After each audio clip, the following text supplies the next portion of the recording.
ئەوەی ویستی لە نەخشەدا ڕەنگی ئێمە ڕشکاتەوە با ئاوڕێک لە دەریایەک خوێنی ڕابردوو باتەوە. سڵاو لەگای ئیسماعیل، ئەحواڵە؟ چی پێشکەشەکەی ئەمڕۆ بۆ کوردستانە؟ سەرەتا بە خێراتنی ئەم شاشە جواناکەم کامیشە دەواازەیەک بۆ دەربڕینی و شەقەتی زماوەکانی نێوڕۆحی ئیسماعیل تاڵەبانی. من هەمیشە هەڵوێستی تایبەت بە خۆممە بۆ لە هەموو زەمن و سەردەمەکانە. هەفتەیەک لەمەوبەر لەگەڵ هونەرمەندی ناسراوی کورد کاکسوارە مەحەمەد سرودێکمان بڵاو کردەوە بۆ هەر یەک پارچەکە چوار پارچە نییە. بە خۆشحاڵیەوە ئیسە شعری چکەم ئامادەیە لەلایەن هونەرمەندێکی ناسراوی کردەوە ئەوی ژەکرێت و پێشکەش بەم شاشە جوانەیە. کێ هونەرمەندە؟ با بڵاو بێتەوە کاتە نایە بەکەم جا لە 1940 بڵاو بێتەوە. کاک عتاقە لەداخی نیشتیمانی گەورەی ئێمە لە دڵێکی بچووکدایە چۆن لە کەلی خۆر ئاوادا خۆری ئازادی هەڵمایە.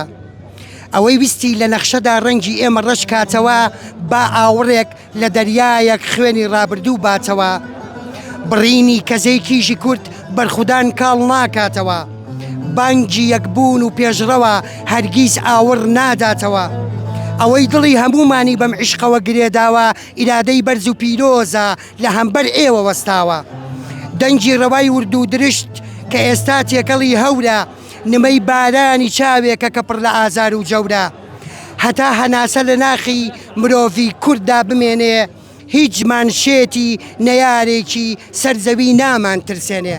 ڕێز و خۆشەویستی مێوەکانە خۆش بەسپاس بۆ بەڕێستان. بەڵێ ئەوەی کە جوبیسی بوونەوە شعرێکی نوێی ئیسماعیل تاڵەبانی بوو کە بەنیازە هونەرمەند عەتاقە لەداخی بیکا بە گۆرانیەک و بڵاوی بکاتەوە.